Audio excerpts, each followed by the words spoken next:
Bem-vindos ao canal Verdades Ocultas da Bíblia. Torne-se membro do canal. Planos a partir de R$ 4,99. Tornando-se membro do canal, você ganha acesso exclusivo à biblioteca e ao grupo de membros. Os links do canal e do grupo no Telegram estão na descrição do vídeo.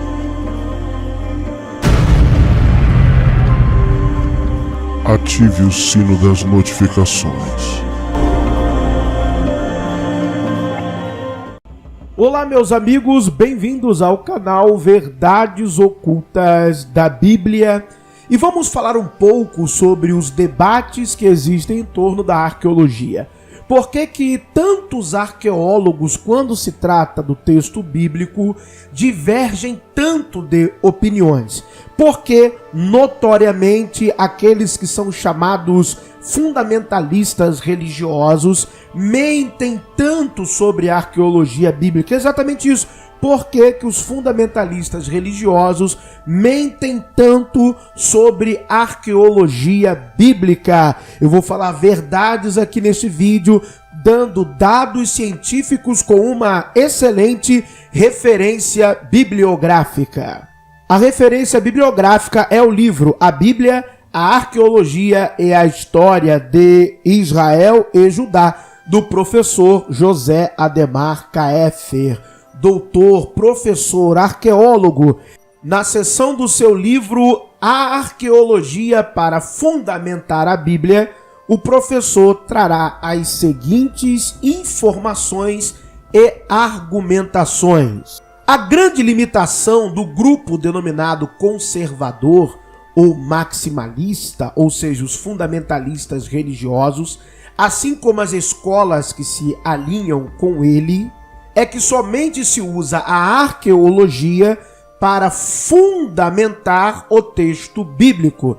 Seu interesse não são as ciências, a história, a antropologia, mas o conteúdo bíblico. Pode-se dizer que o arqueólogo pertencente a essa escola, quando se dirige a um sítio arqueológico, tem numa mão a Bíblia e na outra a picareta. Ou seja, ele já sabe de antemão o que vai buscar e o que pensa encontrar, definindo a priori o resultado da sua busca e comprometendo os princípios da neutralidade e das ciências arqueológicas. Ou seja, o fundamentalista religioso, ele não vai para a academia, ele não vai para a faculdade, ele não vai estudar arqueologia ou história para realmente fazer ciência, para encontrar os fatos. Não, ele já vai com um papel definido do resultado da pesquisa.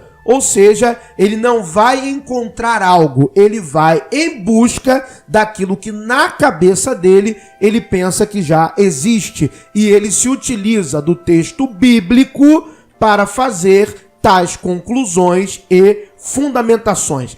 Preste muita atenção no dado interessantíssimo que eu trarei agora para vocês a partir do livro do professor.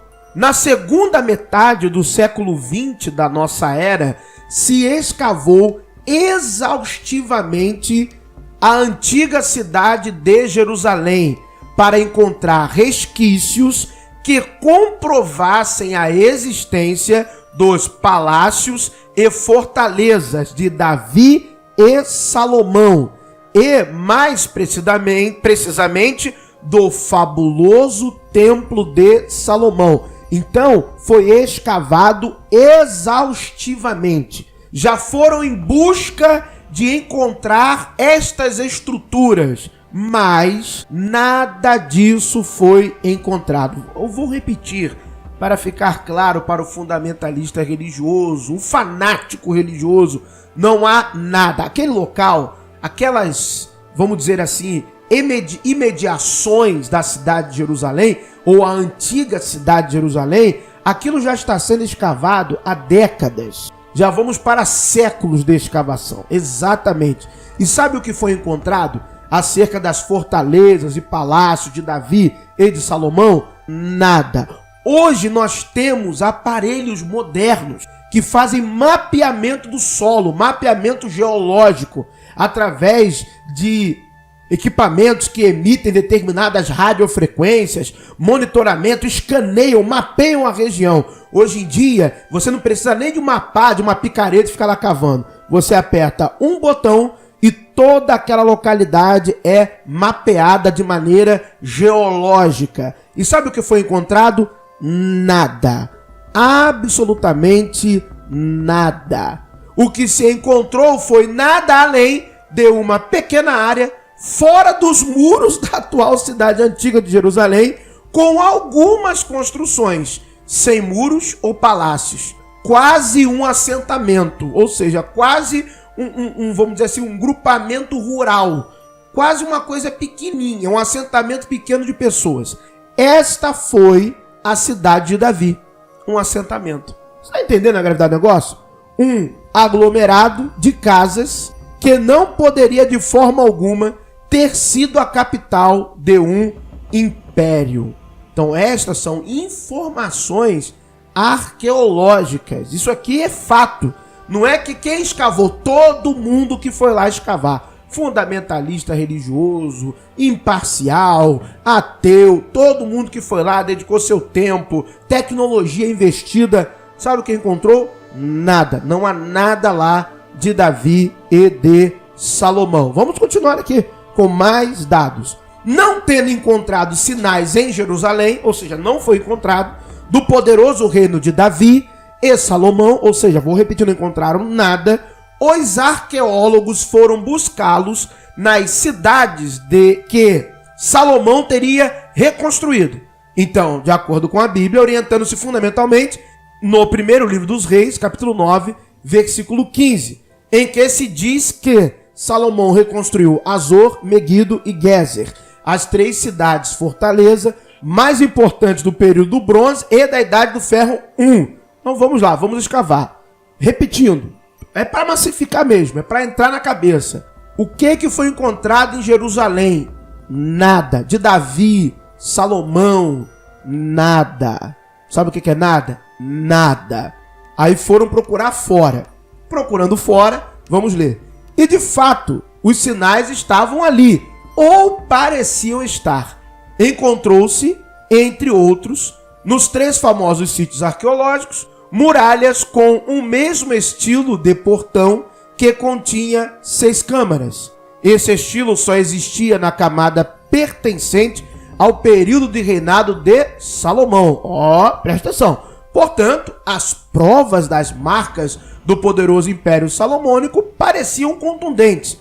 Pareciam, porque algumas décadas mais tarde, a arqueologia, com técnicas mais refinadas, concluiu que as muralhas que os tais portões de 6 câmaras foram construídas um século mais tarde e que pertenciam ao reinado de Acabe, rei de Israel Norte, 873 a 852 antes da Era Comum. Foi Salomão? Não, foi Acabe. Acabe foi um grande rei. Eu já fiz diversos vídeos aqui falando de Acabe, mostrando a arqueologia, provando o poderio da dinastia Onri, da dinastia de Henri, ou Onri, que era o pai de Acabe. Acabe é citado em relatos extrabíblicos e mais de um.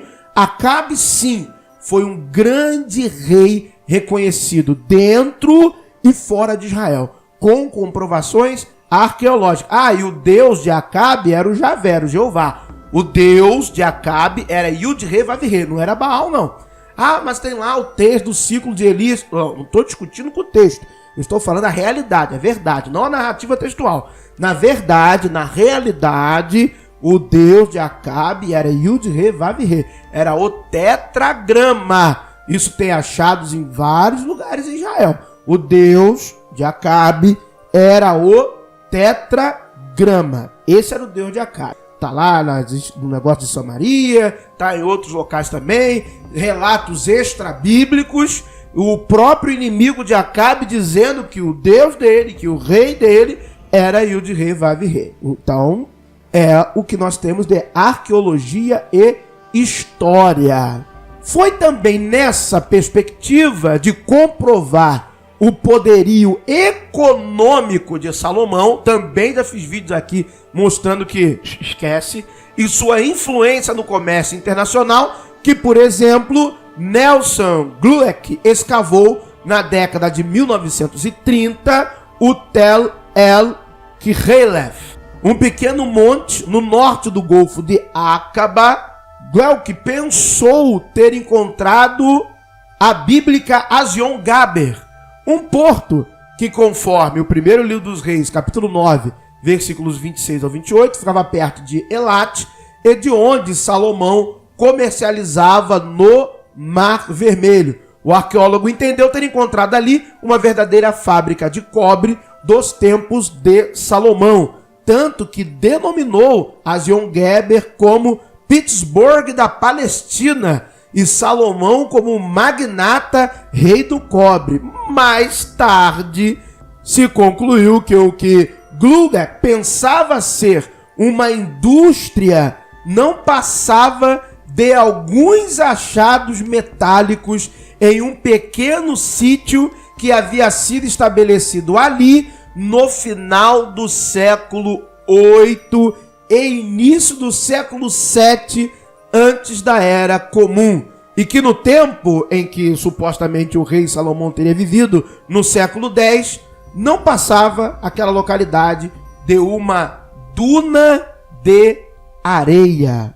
Um caso recente que ilustra bem essa ansiedade de muitos arqueólogos por encontrar rastros deixados pelos reinados de Davi e Salomão é Khirbet Qeiyafa, um sítio arqueológico situado poucos quilômetros ao sul de Bet-Shemesh. Ali foram encontrados em 2007 e 2008 ruínas de uma grande fortaleza, com muralhas, palácio e templo. E, dada a sua proximidade com Jerusalém, cerca de 30 quilômetros a sudoeste, logo foram consideradas como tendo sido construídas pelo rei Davi. Eles não perdem tempo, não precisa passar em análise, não precisa nada disso. Tá lá, tá em Jerusalém, Davi.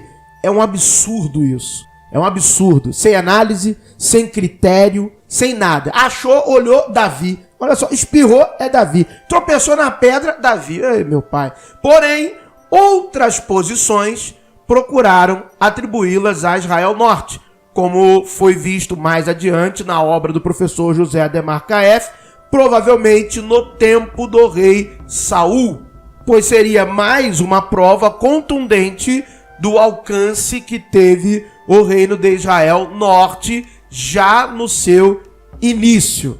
Ou seja, se fôssemos colocar uma datação para esse achado, seria aproximadamente na época em que Saul teria vivido, e não na época que Davi viveu. Lembrando que há hoje técnicas cientificamente avançadas, tecnológicas, para realização de datação arqueológica. No meu vídeo aqui no canal, que eu falei sobre Göbekli Tepe, eu mostrei os métodos de datação mais avançados utilizados odiernamente. Ou seja, meus amigos, ainda há outros muitos argumentos apresentados pelo professor doutor arqueólogo José Ademar Caefer, que mostra o problema, o grande problema do fundamentalismo religioso não querer fazer história e arqueologia de maneira científica. Isso nos trouxe problemas. Problemas estes que fazem a religião caminhar sobre mentiras. Um arqueólogo deveria falar a verdade. Um arqueólogo formado, um mestre, um doutor em arqueologia, em história, que se ocupa da pesquisa bíblica, ele não deveria mentir, não deveria distorcer fatos, deveria falar até dos aspectos técnicos de como se pratica a história e a arqueologia, mas não é o que vemos. E o que vemos são milhões de pessoas que exercem a sua religião, que professam a sua fé baseados em mentiras. Quando eu aqui por diversas vezes já falei do caráter simbólico, alegórico e às vezes lendário dos textos bíblicos, que tem uma aplicação prática, mas que passa pela linguagem simbólica e não de forma literal. De forma literal, você só vai encontrar a decepção de ver pessoas com títulos acadêmicos, mas que em nome da sua religião mentem para você descaradamente. Muito obrigado por ter assistido a mais um vídeo no canal Verdades Ocultas da Bíblia. Que o verdadeiro Deus abençoe a todos. Se você não acredita em um Deus, que a sorte e a fortuna lhe acompanhem. Obrigado por assistir mais um vídeo. Se inscreva no canal.